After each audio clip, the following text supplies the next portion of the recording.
ಆತ್ಮೀಯರೇ, ಶ್ರೀ ಕ್ಷೇತ್ರ ನಿಮಿಷಾಂಬ ದೇವಸ್ಥಾನದಲ್ಲಿ ಪ್ರತಿನಿತ್ಯ ಡಿಸೆಂಬರ್ ತಿಂಗಳಿಂದ 1ನೇ ತಾರೀಕಿನಿಂದ ಆಹಾರ ದಾಸೋಹ ಪ್ರಾರಂಭವಾಗಿದೆ.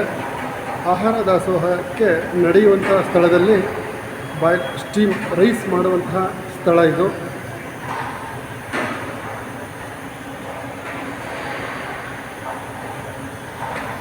ಒಂದು ಬಾರಿಗೆ ಒಮ್ಮೆ ಒಂದು ಸ್ಟೀಮ್ನಲ್ಲಿ 35 kg ರೈಸ್ಗಳನ್ನ ಬೇಯಿಸ್ಬೋದು. ಅಟ್ ಎ ಟೈಮ್ಗೆ 140 kg ಅಕ್ಕಿಗಳನ್ನು ಅನ್ನವಾಗಿ ಪರಿವರ್ತನೆ ಮಾಡುವಂತಹ ಸ್ಥಳ.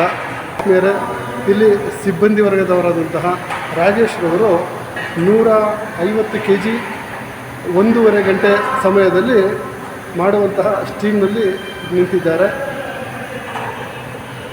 ಅನ್ನದ ಪ್ರಸಾದವನ್ನು ತಯಾರು ಮಾಡ್ತಾ ಇದ್ದಾರೆ. ಒಂದು ವಿಶೇಷ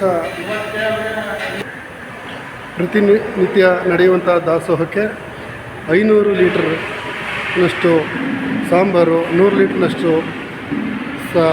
ತಿಳಿ ಸಾಂಬಾರು ಹಾಗೂ ಮಜ್ಜಿಗೆಗಳನ್ನು ವಿತರಣೆ ಮಾಡುವಂತಹ ವ್ಯವಸ್ಥೆ ಅಚ್ಚುಕಟ್ಟಾಗಿ ನಿರ್ವಹಣೆ ನಡೆಸುತ್ತಿದ್ದಂತಹ ಆಡಳಿತ ಮಂಡಳಿಗೆ ನಮ್ಮ ನಮಸ್ಕಾರಗಳನ್ನು ಸಲ್ಲಿಸುತ್ತೇವೆ. ಓಂ ನಿಮಿಷಾಂಬ ಮಾತಾಯಿ.